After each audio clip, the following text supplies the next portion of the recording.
Nesse vídeo aqui a gente vai tratar sobre variáveis de estado, mas ainda estamos no estudo dos gases, estamos falando de gás ideal igual no vídeo anterior.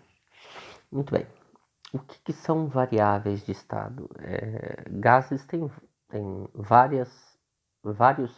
variáveis que mudam o seu estado. As três principais que nós vamos estudar, que são os principais no estudo dos gases, são volume, temperatura e pressão. Estes três são variáveis de estado. Vamos supor que eu tenho um gás de algum tipo, ele está confinado dentro de um recipiente com volume bem definido e está uma temperatura muito bem definida, que não se altera. Então eu posso dizer o seguinte: se o volume, a temperatura e a pressão de um gás não se alteram, o gás ele vai buscar um estado de equilíbrio em função daquelas variáveis que estão sujeitando-o, né? De modo que em algum momento ele vai encontrar o seu equilíbrio. Se você alterar uma dessas variáveis de estado, automaticamente o gás tenderá a encontrar um novo estado de equilíbrio no seu sistema. Como assim? Meu Deus do céu! Por exemplo, eu tenho aqui nessa imagem pitoresca aí um cilindro que está cheio de gás e o gás está sendo representado por aquelas bolinhas vermelhas que estão quicando de um lado para o outro dentro do cilindro. Bom, por que essas bolinhas vermelhas estão quicando de um lado para o outro? O gás ele flutua, né, sem direção dentro de um recipiente. É isso que acontece com o gás. Ele vai para todas as direções possíveis e imagináveis, como a gente já viu no vídeo anterior, né? E às vezes ele colide contra as paredes do recipiente que o contém. Quando isso acontece, ele quica, né? Ele ricocheteia e vai para outra direção, que bate em outra parede, ricocheteia.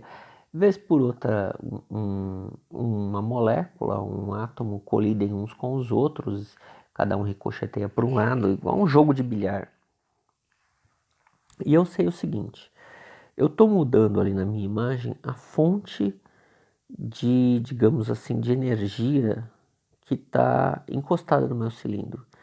Por vezes é uma chama acesa de fogo, o que indica que está fornecendo calor para o sistema. Outro momento é esse cubo de gelo que vocês estão vendo aí, que rouba energia do meu sistema. Muito bem. O que acontece? Estão vendo a agulhazinha do lado? Numa espécie de registro? Aquilo é uma espécie de medidor de pressão. Entendam o seguinte.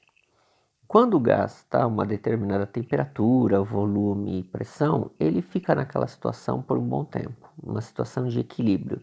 No instante em que você fornece, por exemplo, calor, igual a chama da vela, você aumenta as velocidades das partículas que compõem esse gás, de modo que esse gás vai correr cada vez mais rápido dentro do cilindro.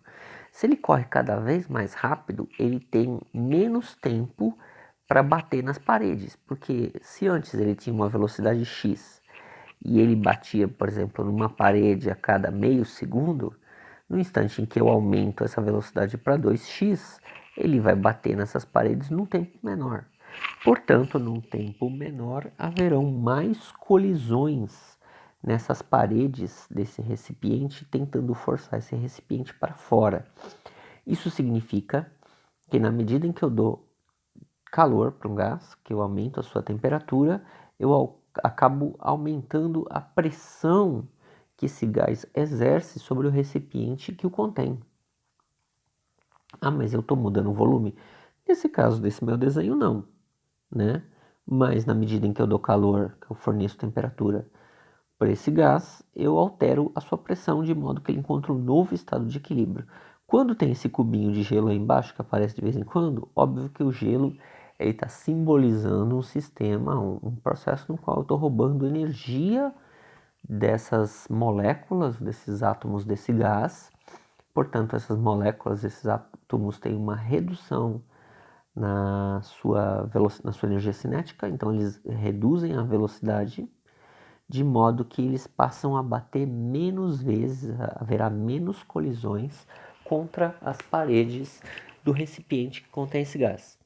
Desse modo, então, na medida em que eu diminuo a temperatura de um gás, eu diminuo a pressão desse gás. Se eu aumento a temperatura desse gás, eu aumento a pressão desse gás. Então, primeira coisa, isso tem que ficar claro para vocês que alterar a temperatura de um gás pode causar a mudança de pressão nesse mesmo gás. Ah, mas e o volume? O volume também muda. É que eu não tenho um GIF para mostrar isso, mas o volume também muda, tá? Vamos olhar para esse outro GIF aqui, por exemplo. No primeiro cilindro, eu coloquei a mesma quantidade de bolinhas vermelhas que tem no cilindro, tem no outro, representando a mesma massa de gás. Só que eu estou vendo que no cilindro, primeiro cilindro, eu apertei esse gás. Eu comprimi o gás, o que significa que eu botei pressão nesse gás. Por que eu botei pressão nesse gás? Veja, o volume que esse gás ocupa de espaço é menor que o outro. O outro cilindro tem mais volume, tem mais espaço para o gás. Como no primeiro tem menos volume, significa que os átomos ou as moléculas estão mais próximos das paredes do cilindro que contém esse gás.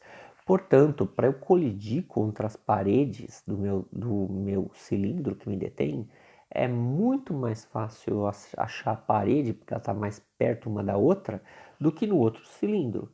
Portanto, o primeiro cilindro, o primeiro espaço, ele vai ter muito mais colisões internas do que o outro cilindro, que tem muito mais espaço para os átomos correrem. Então leva mais tempo para ele ir, por exemplo, da tampa superior até a tampa inferior, porque existe mais espaço interno. O primeiro não existe tanto espaço interno. Portanto, no primeiro eu tenho mais colisões contra as paredes, no segundo eu tenho menos colisões. E o que eu tenho de diferente do primeiro exemplo para o segundo exemplo ali? É o volume. O primeiro cilindro tem menos volume, mas tem mais pressão. O segundo cilindro tem mais volume, portanto tem menos pressão. Percebam que então que se eu mexo no volume de um gás, automaticamente eu também mexo na pressão desse gás. Esse exemplo eu não vou lidar, vou focar mais nesse daqui.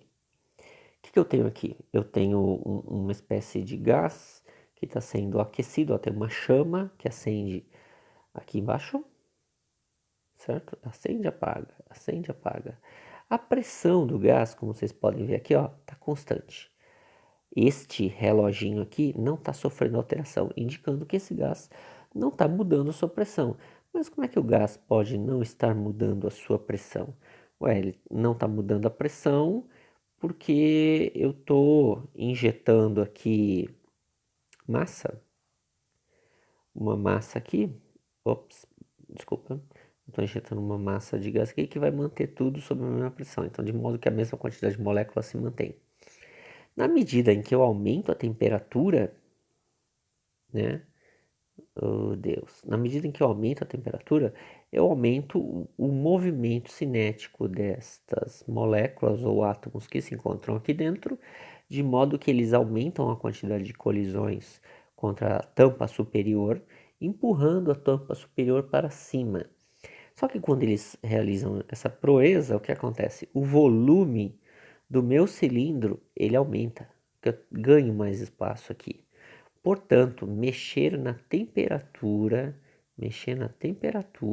implica, nesse exemplo que eu estou dando aqui, em mexer no volume, certo? O que isso significa?